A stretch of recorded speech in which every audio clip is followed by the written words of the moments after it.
السلام علیکم ورحمۃ اللہ وبرکاتہ۔ الحمد للہ رب العالمین والصلاة والسلام علی اشرف الانبیاء والمرسلین وبعد۔ ہماری دعائیں بے اثر کیوں ہوتی ہیں اور ہماری دعائیں قبول کیوں نہیں ہوتی، اور ہم تھک ہار کر دعائیں چھوڑ دیتے ہیں، اور ان دعاؤں کے چھوڑنے کی وجہ سے ہمیں کیا نقصان اٹھانا پڑ سکتا ہے؟ اس سلسلے میں کچھ وجوہات میں آپ کے سامنے رکھنے جا رہا ہوں۔ دعا کرتے وقت کچھ چیزوں کا خیال رکھا جانا ضروری ہے، اور دعاؤں کی قبولیت میں رکاوٹ ہونے کی وجوہات کو بھی جاننا ضروری ہے۔ نمبر 1، غفلت و بے توجہی سے دعا کرنے والا۔ دعا کرنے والے شخص میں کمزوری ہو کہ اس کا دل اللہ تعالیٰ کی طرف متوجہ نہ ہو، بلکہ رسمی طور پر ہاتھوں کو اٹھائے اور دعا کرنا شروع کر دے، یا بناوٹی آہ و بکا اور چیخ و پکار میں مبالغہ کے لیے تکلف سے کام لے، ایسے شخص کی دعا اللہ قبول نہیں فرماتا۔ جیسا کہ رسول مکرم صلی اللہ علیہ وآلہ وسلم نے ارشاد فرمایا، تم اللہ تعالیٰ سے اس طرح دعا کرو کہ تمہیں اس کی قبولیت کا یقین ہو، اور جان لو یقیناً اللہ تعالیٰ غافر اور لاپرواہ دلوں کی دعا قبول نہیں کرتا۔ نمبر 2، گناہ اور قطع تعلقی کی دعا کرنے والا۔ اللہ بندے کی ہر دعا کو قبول کرتا رہتا ہے، یہاں تک کہ بندہ گناہ کرنے کی دعا کرنا شروع کر دے، تب اللہ بندے کی دعا قبول نہیں کرتا۔ چنانچہ سیدنا ابو ہریرہ رضی اللہ تعالی عنہ سے روایت ہے کہ رسول اللہ صلی اللہ علیہ وآلہ وسلم نے ارشاد فرمایا، بندے کی ہمیشہ دعا قبول کی جاتی ہے جب تک وہ گناہ نہ چھوڑ دے اور قطع تعلقی نہ کرے۔ نمبر 3، حرام کھانے والا۔ دعا کی قبولیت میں ایک رکاوٹ اکل حرام بھی ہے، مثلا کھانے پینے، پہننے، جائے اقامت اور سواری میں حرام مال استعمال ہو، ذریعہ آمدنی حرام کاموں پر مشتمل ہو، ایسے آدمی کی ہوئی دعا کبھی قبول نہیں کی جاتی۔ جیسا کہ سیدنا ابو ہریرہ رضی اللہ تعالی عنہ فرماتے ہیں کہ رسول مکرم صلی اللہ علیہ وآلہ وسلم نے ایک آدمی کا ذکر فرمایا کہ ایک شخص دور دراز کا سفر کرتا ہے، اس کے بال پرگندہ اور غبار آلود ہوتے ہیں، اور اپنے ہاتھوں کو آسمان کی طرف اٹھا کر کہتا ہے، اے رب، جبکہ اس کا کھانا حرام کا ہوتا ہے، اس کا پینا حرام کا ہوتا ہے، اس کا لباس حرام کا ہوتا ہے، اور حرام ہی سے اس کی پرورش ہوئی ہوتی ہے، تو اس کی دعا قبول کہاں ہوگی، کیسے ہوگی؟ نمبر 4، امر بالمعروف اور نہی عن المنکر کا فریضہ ترک کرنے والا، جس کو کہ ہم بہت ہی عام سی بات سمجھتے ہیں۔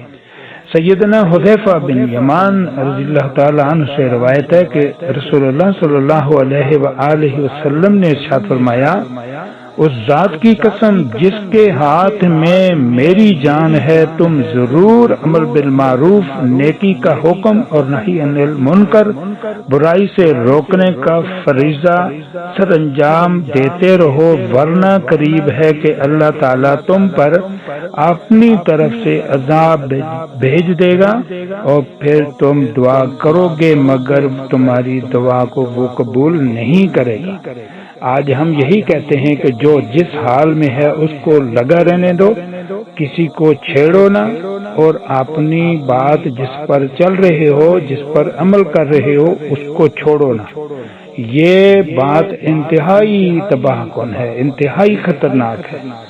اور اس حدیث سے ہمیں پتہ چلتا ہے کہ اگر ہم نیکی کا حکم کرنا چھوڑ دیں، برائی سے منع کرنا چھوڑ دیں، تو دعا کریں گے بھی تو وہ قبول نہیں ہوگی۔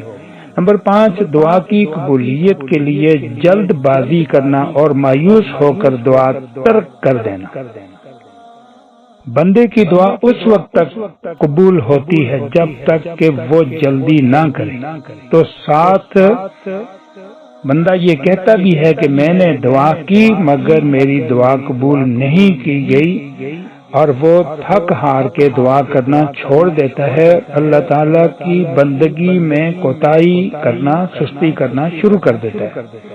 آپ صلی اللہ علیہ وآلہ وسلم سے سوال کیا گیا کہ اے اللہ کے رسول، جلدی کرنے کا کیا مطلب ہے؟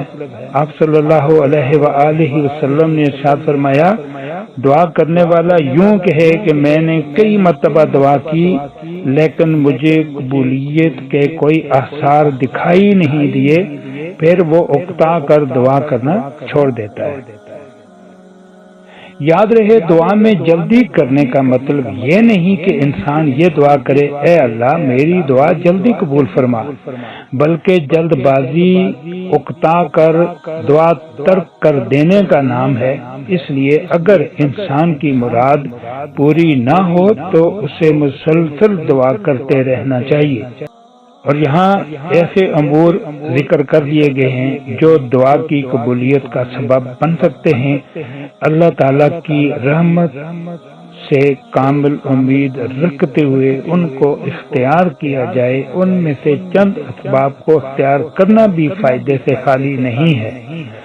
قبولیت دعا کے حوالے سے یہ بات بھی ذہن نشین رہنی چاہیے کہ قبولیت دعا کی کئی صورتیں ہیں۔ نمبر 1، اس کی دعا کو قبول کر کے اس کا مطالبہ پورا کر دیا جاتا ہے۔ نمبر 2، اس کی دعا ذخیرہ آخرت بنا دی جاتی ہے۔ نمبر 3، یا اس کی دعا کی وجہ سے اس پر آنے والی مصیبت ٹال دی جاتی ہے، جیسا کہ سیدنا ابو سعید خدری رضی اللہ تعالی عنہ سے روایت ہے کہ نبی مکرم صلی اللہ علیہ وآلہ وسلم نے ارشاد فرمایا، جب بھی کوئی مسلمان دعا کرتا ہے جس میں نافرمانی اور قطع رحمی رشتہ داری توڑنا نہ ہو، تو اللہ تعالیٰ اسے 3 چیزوں میں سے ایک چیز عطا فرما دیتا ہے۔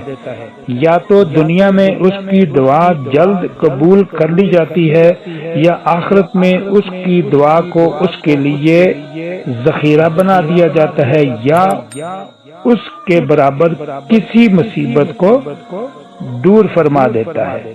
صحابہ کرام نے عرض کیا کہ پھر تو ہم کثرت کے ساتھ دعائیں کریں گے، تو آپ صلی اللہ علیہ وآلہ وسلم نے فرمایا، اللہ کی رحمت اور اس کا فضل بہت زیادہ ہے۔ اللہ تعالیٰ سے دعا ہے کہ وہ ہمیں ایسے عمل کی توفیق عطا فرمائے جو اسے پسند ہے اور ہم سے راضی ہو جائے۔ السلام علیکم رحمۃ اللہ وبرکاتہ۔